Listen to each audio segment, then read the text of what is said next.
नमस्कार विद्यार्थी मित्रों, आज हम मीरा के पद का अध्ययन करेंगे। तो सबसे पहले हम मीराबाई का परिचय जान लेंगे।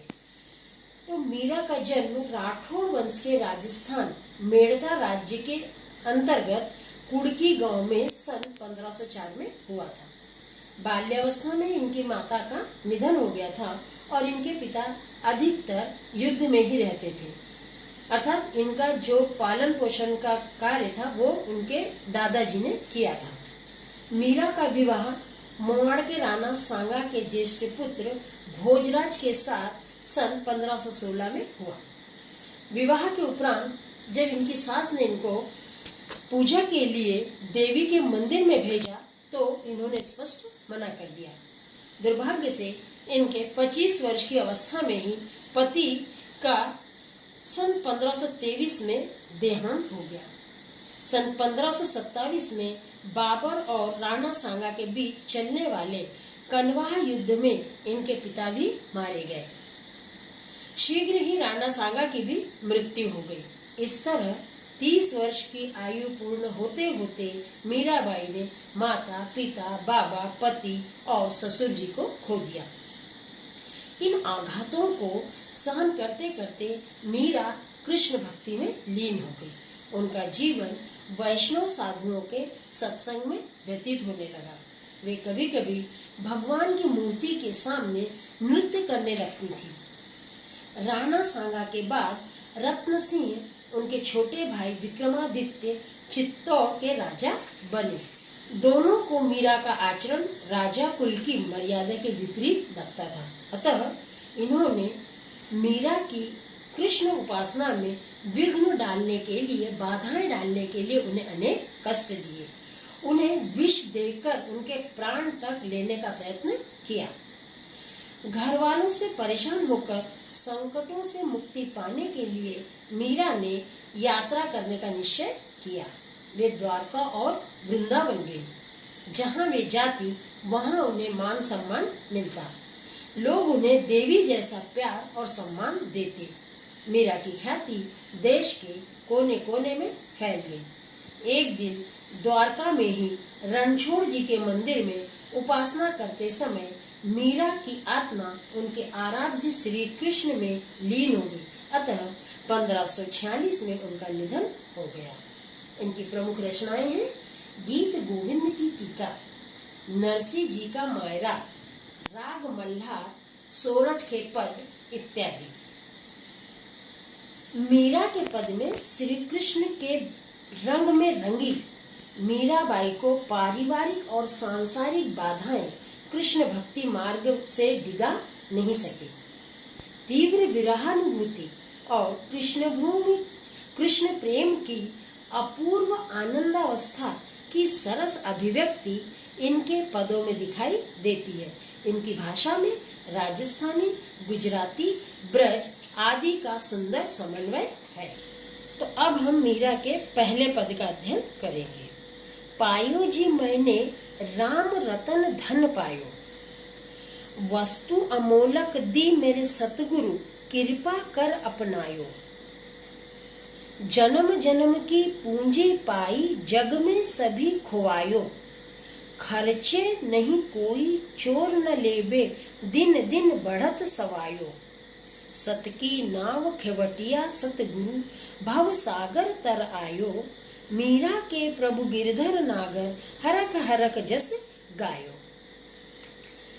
अब इस पद में मीराबाई कहती है कि मैंने पायो जी मैंने राम रतन धन पायो, अर्थात मीराबाई क्या कह रही है कि मैंने राम नाम का अलौकिक धन प्राप्त कर लिया है और ये धन राम नाम रूपी जो धन है, ये धन मैंने मेरे सच्चे गुरु ने मुझ पर कृपा कर कर मुझे दिया है। वस्तु अमोलक दी मेरे सतगुरु, कृपा कर अपनायो, अर्थात इस राम नाम रूपी धन रत्न को पाकर मुझे जन्म जन्म का धन और सभी का प्रेम मैंने पा लिया है। जन्म जन्म की पूंजी पाई जग में सभी खुआयो, खर्चे नहीं कोई चोर न लेबे दिन दिन बढ़त सवायो। अर्थात यहाँ क्या कह रही है मीराबाई कि ज्यो ज्यो खर्चो त्यों तो बढ़े दिन दुगुना होए। अर्थात मीराबाई कह रही है कि जो भी मैंने सांसारिक भोग की वस्तुएं हैं, इन सभी वस्तुओं का त्याग कर दिया है और राम नाम रूपी अपूर्व निधि को प्राप्त कर लिया है, जो कि खर्च करने से घटती नहीं है और ना ही कोई इसे चुराता है, बल्कि यह धन दिन प्रतिदिन बढ़ता ही जाता है। सत की नाव खेवटिया सतगुरु भव सागर तर आयो।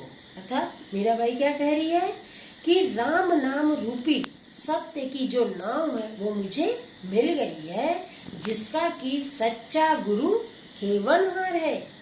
अतः मैं इस नाव द्वारा संसार रूपी सागर को पार करूंगी, अर्थात मैं मोक्ष प्राप्त करूंगी। मीरा के प्रभु गिरधर नागर हरक हरक जस गायो। मैं अपने स्वामी गिरिधर नागर को पाकर खुशी खुशी उनका गुणगान करूंगी। अब हम मीरा के दूसरे पद का अध्ययन करेंगे। बसो मेरे नैनन में नंदलाल। अब इस पद में मीरा कृष्ण से प्रार्थना करती है और मीरा की भक्ति में प्रेम की प्रधानता है। तो बसो मेरे नैनन में नंदलाल, मोहनी मूरत सांवली सूरत, नैना बसे विशाल, मोर मुकुट मकराकृत मछली के आकार का, कुंडल कान में पहना जाने वाला गहना, अरुण तिलक दिए भाल माथा, अधर होंठ, सुधा रस अमृत, मुरली बांसुरी, राजति उर बैजंती माल, क्षुद्र घंटिका कटि तट शोभित, नुपुर सबद रसाल, मीरा प्रभु संतन सुखदाई, भगत बछल गोपाल। अब मीराबाई कहती हैं कि हे नंदलाल, आप मेरी आंखों में बस जाओ।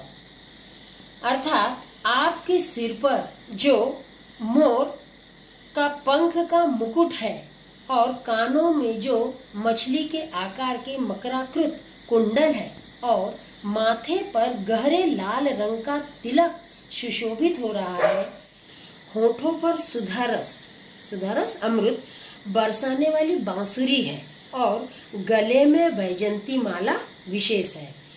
वैजंती माला ये विष्णु की एक माला है, 5 रंग की माला है। 5 इंद्रियों ने जो दिया है उन सभी को श्री कृष्ण ने समाविष्ट कर लिया है। क्षुद्र घंटिका कटितट शोभित, नुपुर सबद रसाल।